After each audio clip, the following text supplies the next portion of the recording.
말씀은 시편 34편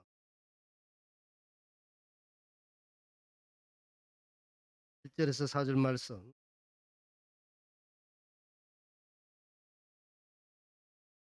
33절에서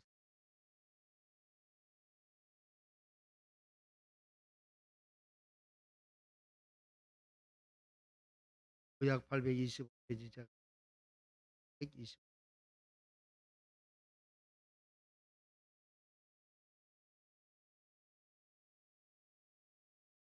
함께 교독하겠습니다. 마지막 절은 함께 합독하고 천천히 한 목소리로 맞춰서 읽기 바랍니다. 내가 여호와를 항상 송축하며 내 입술로 항상 주를 찬양하리이다. 내 영혼이 여호와를 자랑하리니 보한 자들이 이를 듣고 나와 함께 여호와를 광대하시다 하며 함께 그의 이름을 높이세. 다 함께 내가 여호와께 간구하며 내게 응답하시고 내 모든 두려움에서 나를 건지셨도다. 아멘. 시간 제목의 말씀은 찬양하라 라는 제목의 말씀으로 증거하고자 합니다. 이 말씀으로 증거할 때에 성령께서 깨닫게 하신 큰 은혜가 있기를 간절히 원합니다. 측정 도구 중에 짠맛을 측정하는 기구가 있습니다. 염도계죠. 그 염도계를 끄면 이게 간이 얼마나 짠지 싱거운지 알 수 있는 그런 염도계가 있어요. 그리고 또 그 어떤 과일이 당분이 어느 정도 있는지 단맛이 어느 정도 되는지 그것을 알기 위한 측정, 그것을 이름하여 도계라죠. 그래서 이 당도계를 측정하면 포도가 어느 만큼 달고 사과가 어느 만큼 단지 금방 알 수 있습니다. 자, 이런 측정 장비들은 어떻습니까? 굉장히 민감하죠. 거기에는 센서가 달려 있습니다. 굉장히 민감한 센서가 달려 있죠. 화질을 조금 돌려서 차량을 한번 이야기해 보겠습니다. 차량 전문가이신 나성주 집사님이 계시니까 제가 또 이렇게 마음 놓고 이야기해도 되겠죠. 이 차량도 마찬가지입니다. 차도 전자장치를 차에 연결하면 여기에 어느 부위가 고장났는지 각 센서가 달려 있어서 그 장치로 시도를 보면 보내옵니다. 그래서 중앙장치로. 그러면 어느 곳이 고장났는지 잘 알 수 있는 거죠. 그리고 또 우리가 운전하다가도 발견할 수 있는 센서가 있다면 아마도 안전벨트가 아닐까. 안전벨트 하지 않고 가면 어떻습니까?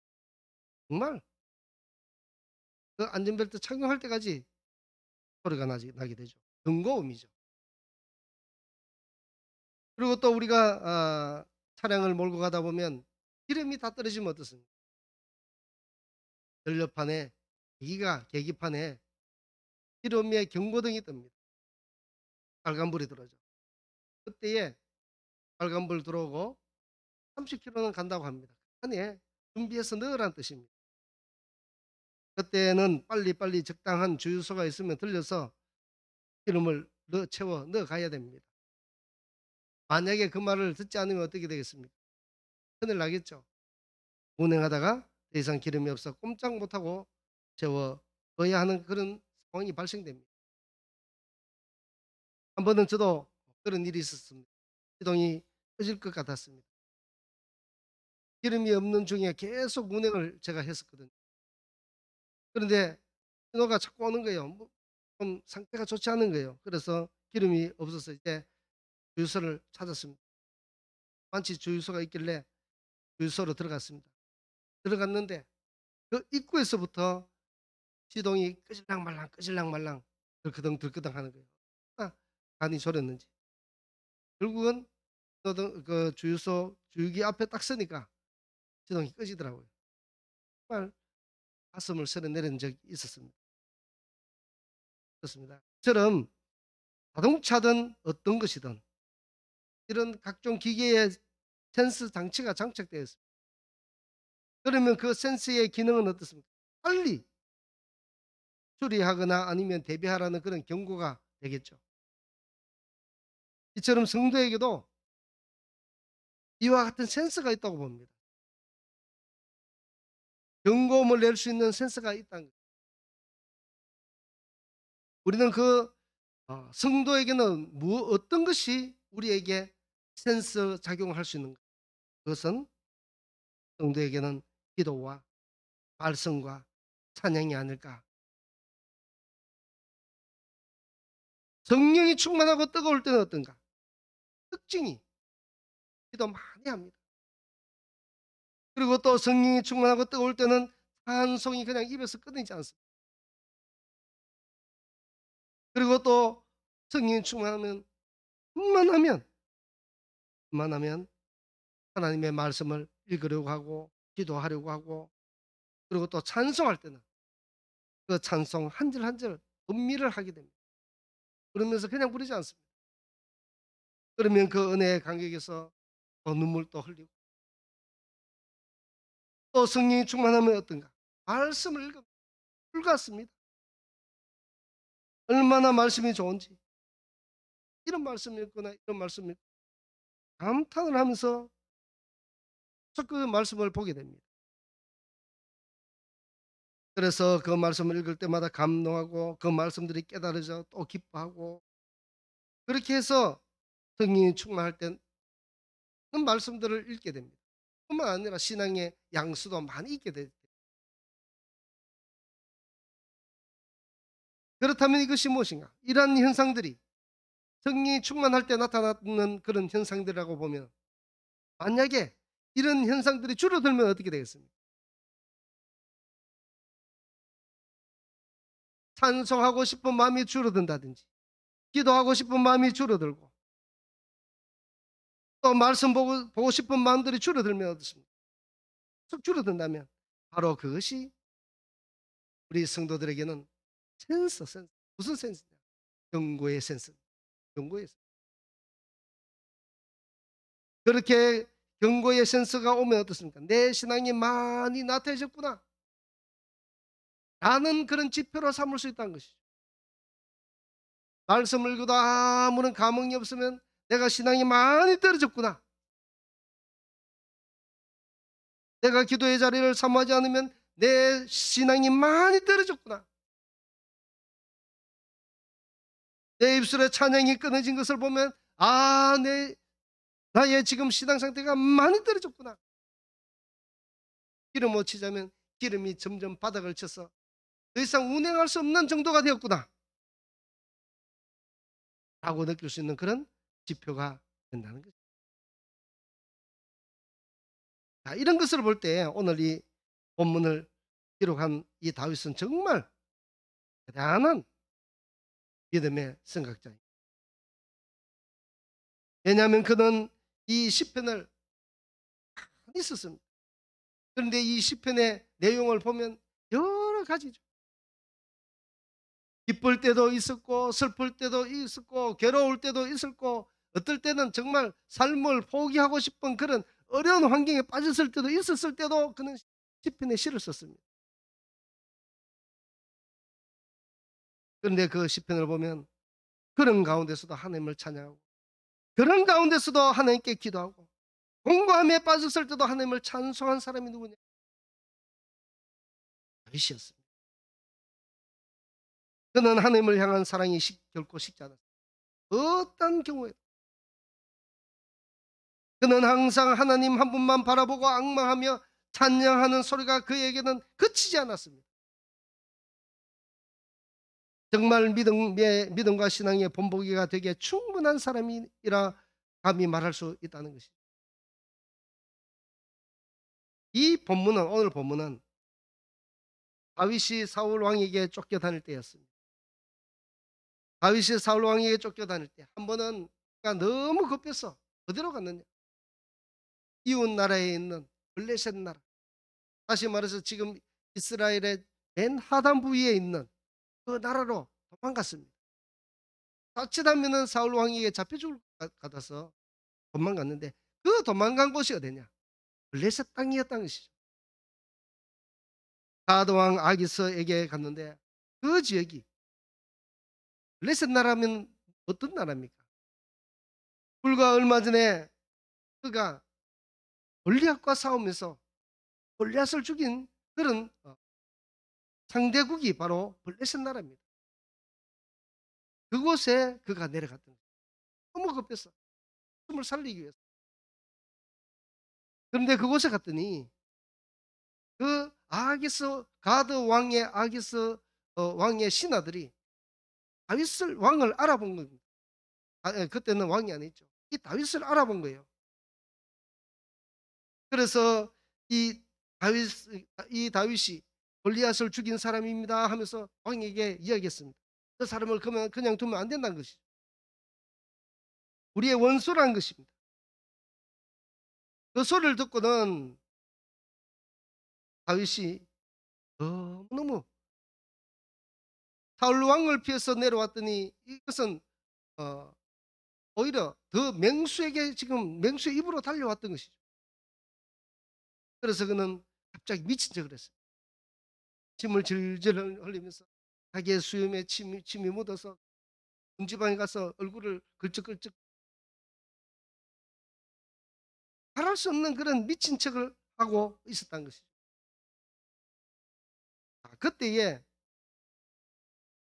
그의 신하들 아기스 왕의 신하들이 계속 왕이여 저 사람은 다윗이 죽인 사람은 사울이 죽인 사람은 천천히요 다윗이 죽인 사람은 만만이라 하는 그 칭송을 받는 사람입니다 하면서 계속 이 다윗을 그냥 두면 안 된다고 했을 때 아기스 왕은 뭐라고 이야기했냐. 그런 소리 하지 마라. 저 봐라. 저기서 미친 사람이 와서 미쳐 있는데 왜 나에게 지금 미친 사람을 데리고 와서 또 그 사람을 어떻게 하라고 내보고 나보고 지금 그렇게 이야기하느냐라고 지금 이야기를 하는 것이죠. 그러면서 나는 미친 사람 상대하지 않겠다. 그냥 돌려보내라고 합니다. 그가 미쳐 있는데 왜 그를 어떻게 해서 뭘 하겠냐는 뜻이죠. 그리고는 쫓아보내 버립니다.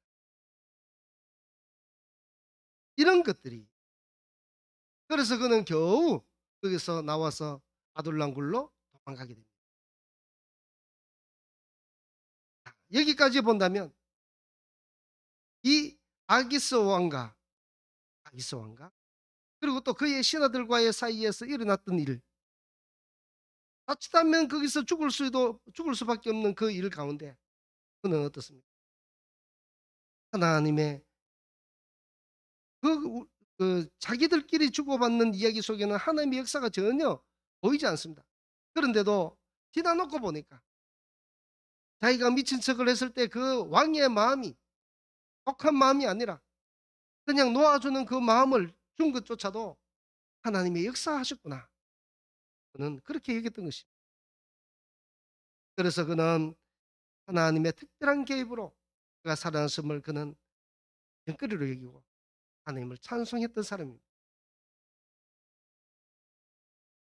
바로 이것은 다윗이 어떻습니까? 하나님의 역사로 그의 눈과 귀를 어둡게 하고 그의 마음을 바꾸게 해서 자신이 그 어려운 자리에서 죽을 수밖에 없는 자리에서 도망 나올 수 있었다고 본 것이죠. 그래서 그는 오늘 이 본문을 통해서 그렇게 역사하신 하나님을 하고 있더라는 거죠. 다윗은 그가 죽는 날까지 하나님을 찬송하였던 사람입니다. 뿐만 아니라 그는 날마다 말씀을 얼마나 사모했는지 모릅니다. 그의 말씀 속에 곳곳에 하나님의 말씀을 얼마나 사모했는지 그 말씀들이 적혀 있는데 한번 제가 몇 가지로 읽어보도록 하겠습니다. 시편 63편 6절 말씀. 내가 나의 침상에서 주를 기억하며 새벽에 주의 말씀을 작은 소리로 읊조릴 때에 오리니 하면서 그가 지금 자기의 침상에서 날마다 주님을 생각하면서 새벽에 주의 말씀을 일어나서 작은 소리로 읊조렸다. 작은 소리로 읊조렸다는 것은 중얼중얼 하면서 하나님의 말씀을 외웠다는 것입니다. 읽었다는 것입니다. 새벽에 일어나 뿐만 아니라 시편 71편 24절 말씀에 나의 혀도 종일토록 자기의 입에서 종일토록 주의 의를 작은 소리로 엎드렸다 엎드렸다 말씀합니다. 종일토록 자기의 입으로 주의 말씀을 엎드렸다. 하나님의 말씀을 읽었다. 시편 119편 15절 말씀에도 말씀합니다. 내가 주의 법도들을 작은 소리로 엎드리며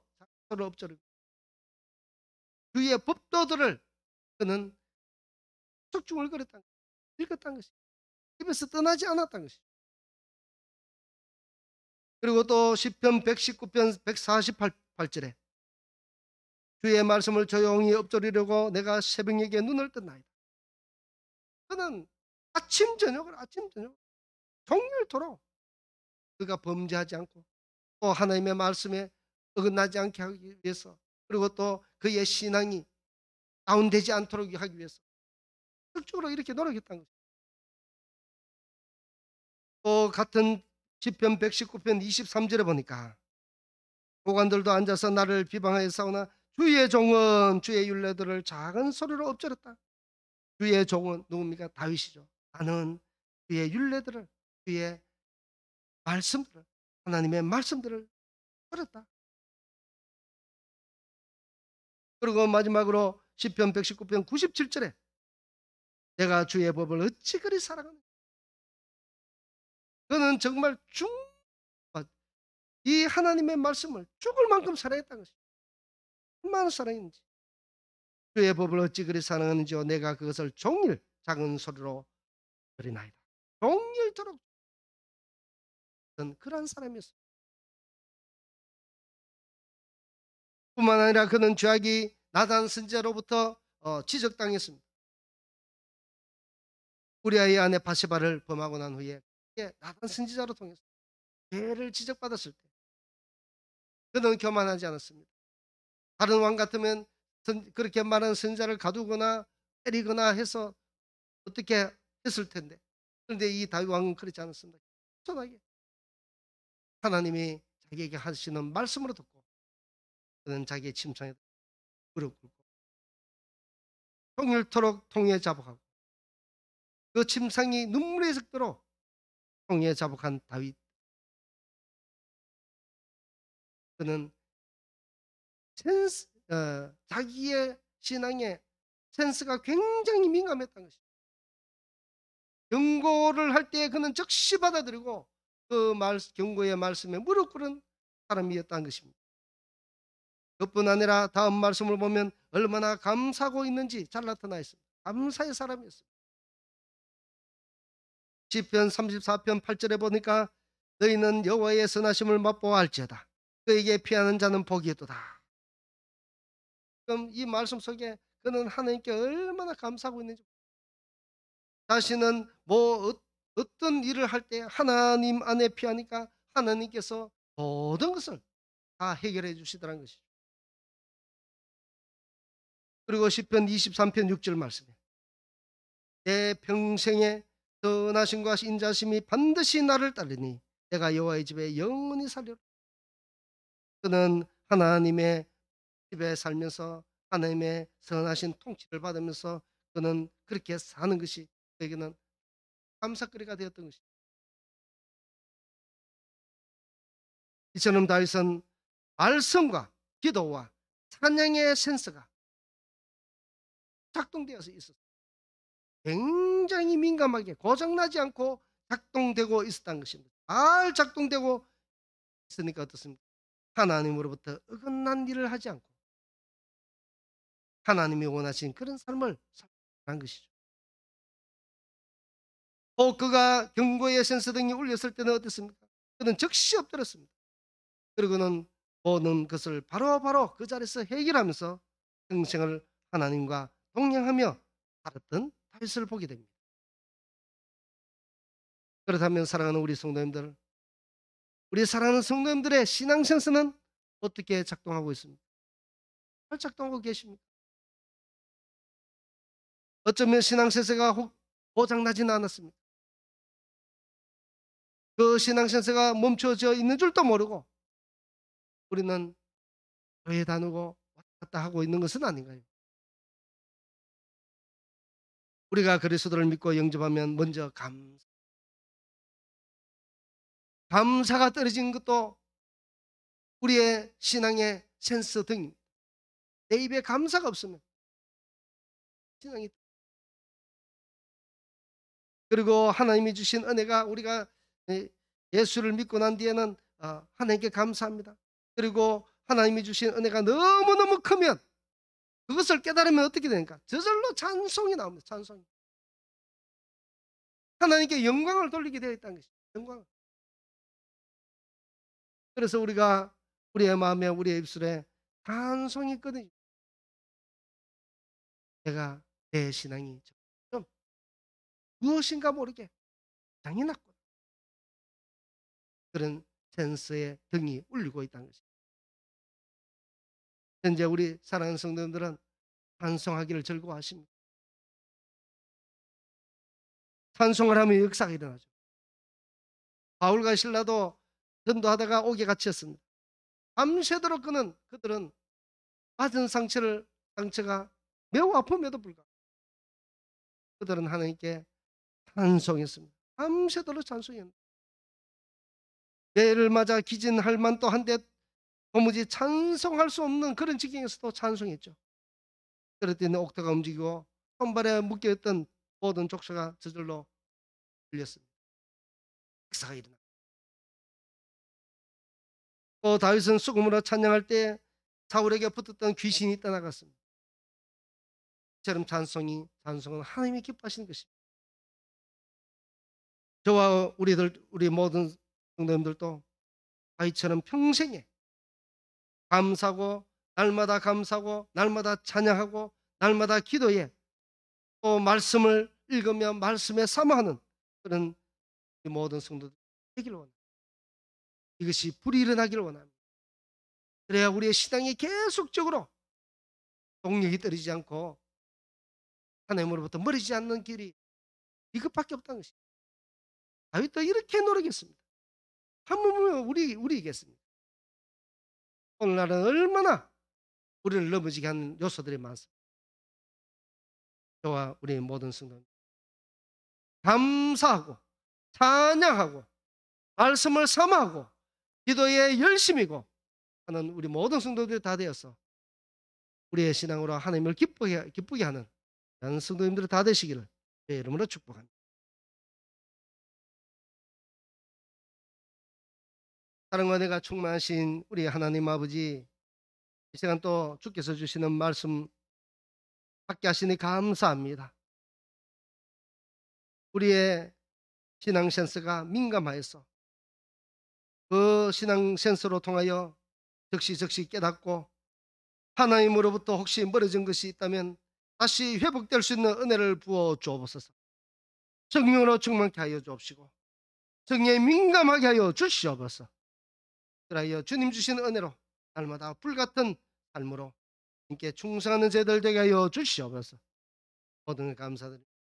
살아계신 우리 주 예수 그리스도의 이름으로 감사 기도드리옵나이다. 아멘.